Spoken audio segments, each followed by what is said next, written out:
of my best friends. I've seen him all over New York. Please keep it going for Aidan QED, everyone. Yeah. Oh my God. Let down here one more time. What is going on? First, I'll just explain the noise that's coming out of my mouth. Oh, yes, I'm not sure. Sorry, thanks, dude. As this nice gentleman pointed out, I'm not from here. I'm from a different country. It is called Ireland. Well, I actually haven't been here for 11 years. I've been married for 10 of them because I'm not afraid of commitment. Nice. Yeah, I'm just afraid of deportation. Which can't actually happen anymore, I don't think. Because I did recently become a US citizen. Oh. Yeah, don't get me wrong, I did marry for love and I love my US citizenship. Fuck me, it's a pretty good time to be one of those. Holy shit. I was like in the pub the other day with my wife. By the way, the pub is my safe space, okay? And some guy came up to us and came up to me and was like, hey, you, remember you're only here because of her. Remember, you're just a naturalized citizen. Which I just think that was a polite way of saying I fucked my way in. Talk about a vibe shift for the Irish, huh? Dude, we used to go over here for food, and now we're over here for the ride, and we're fat. I know that. Obviously, there's only one person to thank in this whole world for my US citizenship, and that is, of course, Colin Farrell. Right, because I think before Colin Farrell, the Americans used to look at Irish people and be like, oh, look at those drunk leprechauns. And then the clubbed up Colin Farrell came along and all Americans went, shit! Should fuck those drunk leprechauns! And now I am married to a bewildered woman from Ohio. I know that, I'm still an Irish citizen, which is a pretty good time to be one of those right now. Dude, we're like everyone's fucking escape plan right now. Which I kinda don't know why, right? Because like in Ireland, we have our own far-right problem. People are very confused by what's happened. I know exactly what's happened. Is that we've let our dickheads onto the internet. And they almost immediately started listening to your dickheads. And now Conor McGregor wants to run for president. Wait, is that real? Yeah, dude. Yeah, right? How embarrassing would that be? Oh, it'd be like having Eric Adams as your mayor. Or Giuliani as your mayor. Or Andrew Cuomo as your mayor. Oh, God, I do love democracy. I just wish the whole world wasn't so bad at it. Can you imagine if we were good at it? I know, man. It's interesting. Has anyone ever been to Ireland here? Capital applause. Okay. No, I like it, man. I'm worried about going back to Ireland has made me worried about the state of the world. Like I've always believed in climate change. But I now believe that it's probably going to happen next week. Right? Because every time I go back to Ireland, it's fucking beautiful. Like the sun is just gloriously shining. Pretty sure it's got the people's heads there. They're all starting speaking Spanish. Like, can I have a pint? Mi amigo Aidan to Australia. It's like, okay. Which I think Irish people with flair, that is the final sign of the apocalypse, right? I even met one guy who's actually growing wine in his back garden. That's not a good sign. And he's like, I'm growing a Pinot Grigio. He's like, I was like, what are you going to call it? He's like, I'm calling it bollocks to Chardonnay. Oh my God. We're also, we're talking about having kids. Probably going to name it like D'Angelo Cisco or something. No,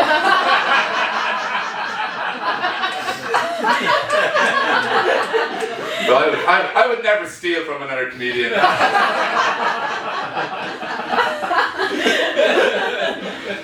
I don't know, dude. I don't know if I want kids here in America, right? And it's not a political thing. It's not that at all. I actually do like it here. You're all lovely people. I just don't know if I want my kids to have an American accent. Right, I see how you treat your immigrant parents. I don't need those little shits growing up scoring cheap laughs off my ass. Or worse, TikTok likes. Like, I'd never hit a kid, but I would stop loving it. Negligence is fine. It's funny, my wife came up to me and was like, you know, if we do have kids, we're going to have a lot more sex. And I was like, yeah, I know how it works. Believe it or not, I had a sex education class in Ireland. I actually had just one sex education class. Just the one. It was run by this older liberal woman who allowed us to ask questions. Which in Ireland, that is fucking groundbreaking. Right? Have you ever seen an Irish kid ask an Irish parent a question about sex? The Irish parent loses their fucking mind. They lose the plot. It's always like they pretend to be confused and then just follow up with a really weird lie. Right? It's kind of like a US official defending Israel. Right? They're like, oh, sex is complicated. But do you remember when Hamas told you Santa isn't real? And I get it, right? Because I'd be the same. I would do the same thing if I had a kid and they asked me about sex. I'd be like, ooh, sex? Did I tell you about the time my 11-year-old brother was directed by Hamas to tell me Santa wasn't real? I don't know, man. This class was funny, man. There's only one thing I remember from it, and I want everyone to just know that when I was growing up in Ireland, a lie is a lie, and the truth is the truth. Right? Unless, of course, the lie is funnier than the truth. And that's the ultimate form of truth. Right? Because when poor Gary O'Reilly asked the teacher, like in earnest, Miss, how do you know when a woman's horny? One of the other lads answered, oh, you know because her left nipple gets hard. Our teacher took the longest beat and just went, yeah. And we moved on. So I believed that. And that thought still comes into my head. So now you know why that woman from Ohio is bewildered. Oh my god. I know, man. I know. Does anyone have kids here?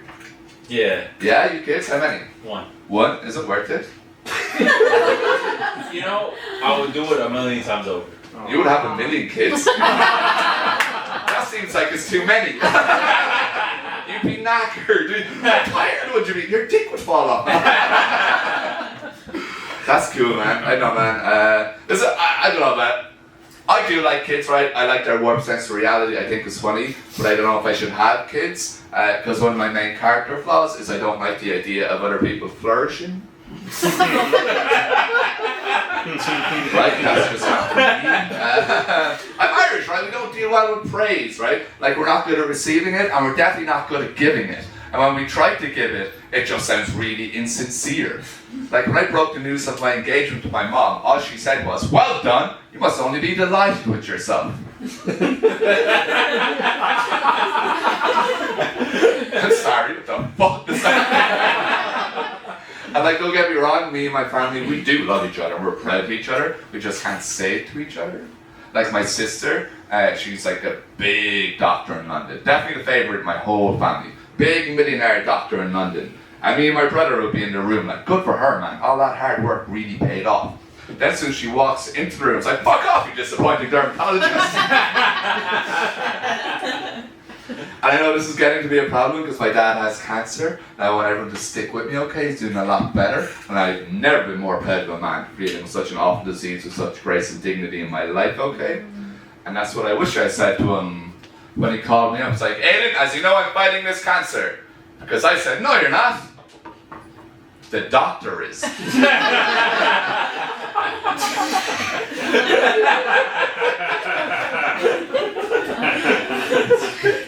You're just a venue. But well done, you must only be delighted with yourself. Oh my god, I like that, man. I know, man. I like Ireland. I am from Ireland. Irish people, I've been around the world, okay, and it's interesting. When people talk to me about Ireland, I think I've discovered that I think we're like a land of isms in Ireland. Obviously, the first one is obviously alcoholism, which I actually turned out to be a good one to have because it made everyone forget about the terrorism. Let's talk about it. Obviously, our terrorist organisation, right, is called the IRA, Irish Republican Army, not being mixed up with IRA, Individual Retirement Account, which I think is pretty easy to do, because I'm pretty sure my in-laws have invested in both. Dude, every time I go back to Ohio, they keep whispering to me about the IRA, like I know something. And then when I tell them I don't, they just wink at me and say, sure, but whatever you need. I swear to God, one of these days I'm going to stop taking their money. I know, but I like Ireland. We're a culture of revolutionaries. And I want to quickly talk about my favourite revolutionary, and then I want to get off stage, okay? But she's taken a lot of stick in the last few years, and I've decided not to have it anymore. She's like an Irish revolutionary, but she's actually born in LA, spent some time in Canada. You may have seen her on the Netflix. Meghan Markle. Any fans? Fucking hero. Dude, ever since she's been married to Prince Harry, right? Ireland has never been closer to being one country. The UK government is a fucking mess. And she split the royal family up. She's done more in a year than the IRA have done in 50. And without murdering anyone. She's like our Gandhi. Our very sexy Gandhi. Oh my god, thank you so much. My name's Aidan QED. Yeah. Aidan QED, everybody. For all your comedians who talk tonight. Thank you so much for coming out. This has been Stand Up Town. Please follow it on Instagram, and QED. Please follow it on Instagram. And I've been your host, Dan Frank.